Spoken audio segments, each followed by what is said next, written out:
پاکستان کی موجودہ سیاسی صورتحال کے حوالے سے بات کرنا چاہوں گا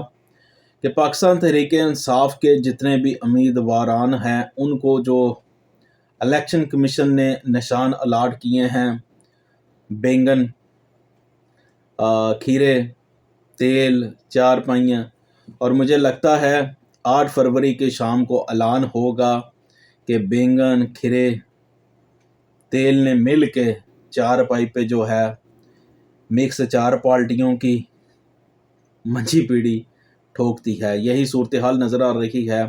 باقی پاکستان میں 75 سال سے وہی نظام چل رہا ہے، طاقتور کا ہی سکہ چلتا ہے، اور ہمیشہ حکومت میں آنے والا کوئی بھی کسی بھی جماعت کا لیڈر ہو، وہ اپنے ہمیشہ پتے پہ لے کھیلتا ہے اور اپنے حقیقت میں امپائر کھڑے کرتا ہے۔ اور پاکستان میں ہمیشہ جس لیڈر نے بھی حکومت بنانی ہے تو وہ سیدھی سی دو ٹوک سی بات ہے، وہ سپریم کورٹ میں اپنا چیف جسٹس لگوا لے پہلے اور آرمی چیف لگوا لے، اس کے بعد سارے پتے اس کے کنٹرول میں ہوں گے، پورے سسٹم کو وہ جام کر دے، پورے سسٹم کو کس طرح چلا لے۔ آپ 75 سال کی ہسٹری اٹھا کے دیکھ لیں، یہی ہوتا آیا ہے۔ جس کا چیف جسٹس اور آرمی چیف ہوا وہی اس قوم پہ مسلط ہوا اور اس نے ہی جبراً حکومت بھی کی، اور ابھی بھی آپ کے سامنے یہی صورتحال ہے کہ عمران خان ایک پاپولر لیڈر جس کو پوری دنیا مانتی ہے، حتیٰ کہ جتنا ظلم اور جبر ہو چکا ہے پاکستان تحریک انصاف کے نمائندگان کے اوپر، لیڈران کے اوپر، حتیٰ کہ عمران خان کو بھی کتنے مہینوں سے جیل میں بند کیا ہوا ہے، یہ قوم، یہ لوگ ماننے کو تیار نہیں، اور ظلم اور جبر کی اخیر ہو چکی ہے، اور کہہ لیں کہ ہر ہوچ کھنڈے استعمال کر لیے گئے ہیں، طرح طرح کے پلان بنا لیا گیا ہے، لیکن یہ قوم ماننے کو تیار نہیں۔ اور امید ہے مجھے یہ قوم انشاءاللہ تعالی ایک باشعور قوم ہے، اور 8 فروری کو حق اور سچ کے ساتھ کھڑے ہوتے ہوئے یہ بلے پہ ٹھپا لگا، بلہ تو خیر انہوں نے چھین ہی لیا ہے، تو اب یہ جو ہے عمران خان کے جتنے بھی اس کی جماعت کی طرف سے جتنے بھی الیکشن میں نمائندگان کھڑے ہوئے ہیں، ان کو یہ ووٹ کاسٹ کریں گے، اور 8 فروری میں حقیقی آزادی میں اپنا جو ہے ایک اہم قدم رکھ کے، اور انشاءاللہ تعالی ایک اہم قدم رکھیں گے، اور حقیقی معنی میں جو ہے یہ آزادی دلوائیں گے۔ یاد رکھیں، ہر مشکل کے بعد آسانی آتی ہے، لیکن جتنا ظلم اور جبر پاکستان تحریک انصاف کی پارٹی کے اوپر ہو چکا ہے، مجھے امید ہے اب نہ الیکشن کے حوالے سے کمپین کرنے کی کوئی ضرورت ہے، یہ قوم سب کچھ دیکھ چکی ہے، اور میں بس یہی کہوں گا کہ اب ان لوگوں کو بھی ان چیزوں سے باہر نکلنا چاہیے جن کو اب تک بھی یہ بڑے بڑے لیڈران، خاص کر کے دوسری جماعتوں کے، جو ایموشنل ہو کے آتے ہیں کبھی فاتحہ پڑھنے، یا ایک اچھی خاصی بنی سڑک کو خراب کر کے اس کے اوپر پھر سڑک بنا کے، یا 2-4 سیورز کی لائنیں ڈلوا کے، تو وہ جو ہے اپنا آپ کو بتاتے ہیں کہ دیکھو جی ہم بہت زیادہ کام کریں۔ ان چیزوں سے آپ نکلیں۔ یقین کریں، ہم یورپ میں رہتے ہیں، یہاں پہ سڑک، سیوریج، ٹرانسفارم، بجلی، گیس، پانی کی لائنیں، یہاں تک سسٹم کا پتہ ہی نہیں ہوتا قوم کو۔ ہم اپنے گھر کی بات کر رہے ہیں، صبح ہم اگر ہمارے گھر کے باہر سڑک بن رہی ہے نا، تو ہم صبح گھر کے اندر گئے ہیں، جا کے سو گئے ہیں، جب شام کو اٹھ کے واپس نکلے ہیں تو ہمارے گھر کے باہر سڑک بنی ہوتی ہے اور ہمیں پتہ بھی نہیں ہوتا۔ یہاں پہ ایسے سسٹم ہے، آپ ان چیزوں سے نکلیں۔ یاد رکھیں، یہ جو چور، گنڈے، بدماش، لٹیرے سیاستدان ہیں، انہوں نے ہمیشہ ہی ان چیزوں پہ ایموشنل کیا عوام کو۔ جب الیکشن کی گہما گہمی شروع ہوئی تو انہوں نے کیا کیا کہ فوراً آ کے نا آپ کے جذباتوں سے کھیل لیا، 2-4 ٹرانسفارم لگا دے، اچھی بڑی پائپ لائن اس کو خراب کر کے، یا سڑک کے اوپر ہلکی سی پہلی صحیح سڑک کو، بنی سڑک کو خراب کر کے پھر اس کے اوپر ایک سڑک بنا دی،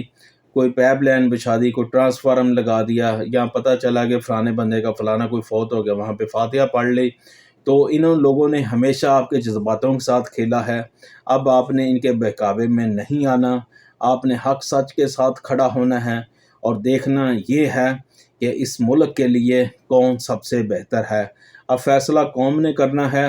اور سب کچھ آپ کے سامنے ہے، ریالٹی ساری آپ کے سامنے ہے۔ اگر اب بھی یہ قوم نہ جاگے اور نہ سمجھے تو پھر اس قوم کا اللہ ہی حافظ ہے۔ اور خاص کر کے بہت زیادہ لوگوں کا اس چیز کا گلا شکوہ ہوتا ہے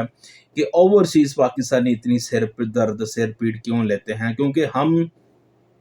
بہت زیادہ ملک کراس کر کے آئے ہوئے ہیں، ہم نے بہت زیادہ مشکلات، مصیبتیں، تنگ دستیاں دیکھی ہیں۔ ہمیں اپنی ذات کے لیے کسی بھی اوورسیز پاکستانی کو رتی بھر بھی کوئی لالچ نہیں ہے،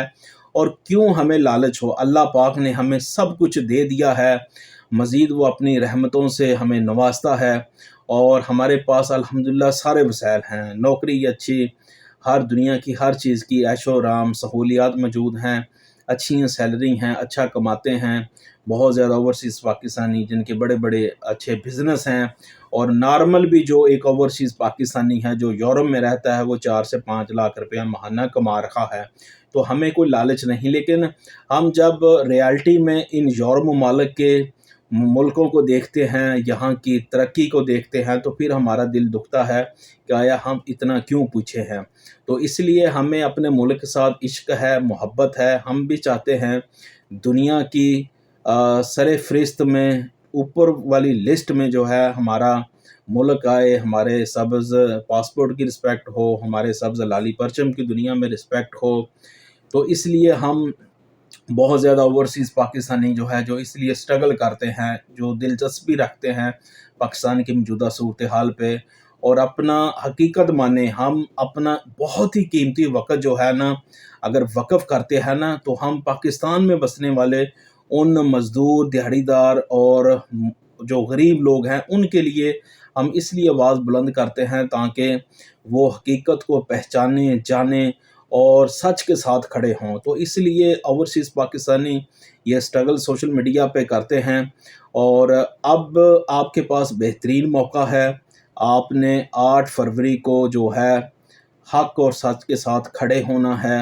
ووٹ ہمیشہ اس بندے کو دیں جو حقدار ہے، اور روایات کو ان کو ختم کر دیں جو چور، گنڈے، بدماش، لٹیرے آپ کے اوپر مسلط ہوتے ہیں، دہشت دکھاتے ہیں، خوف دکھاتے ہیں، چند پیسے دکھاتے ہیں، گاڑیاں دکھاتے ہیں، تو پھر جو ہے آپ کو ایموشنل کرتے ہیں، آپ کے جذباتوں کے ساتھ کھیلتے ہیں، اور ووٹ لے کے پھر وہ رفو چکر ہو جاتے ہیں، پھر 5 سال تک وہ آپ کو نظر نہیں آتے۔ اب آپ کے پاس بہترین موقع ہے، اب آپ نے فیصلہ خود کرنا ہے کہ آیا کہ آپ نے اپنی زندگی کو کس طرح گزارنا ہے۔ یاد رکھیں شاید ہمارے ملک پاکستان کی اب تک کی جو خاص ترقی نہیں ہوئی، اس کی سب سے بڑی یہی وجہ ہے کہ کوئی تگڑا لیڈر نہیں آیا، تگڑی حکومت نہیں آئی، اور خارجہ پالیسی جو ایک اہم کردار ادا کرتی ہے خاص کر کے اوورسیز پاکستانیوں کے حوالے سے، تو وہ بھی نہیں ہے، اور خارجہ پالیسی مضبوط ہوگی تو اوورسیز پاکستانیوں کو مزید جو چھوٹے موٹے مشکلات بھی ہوتی ہیں ان کو بھی آسانی ہوگی۔ اور یقین کریں اس وقت تو بے یار و مددگار سسٹم ہمارا ہو چکا ہے، کوئی خاص صورتحال نہیں، آپ کو پتہ ہی ہے۔ اب آپ نے 8 فروری کو حق سچ کے ساتھ کھڑے ہو کے ووٹ جو ہے وہ حقدار کو دینا ہے۔ اللہ پاک آپ کا ہم سب کا حامی و ناصر ہو۔ السلام علیکم۔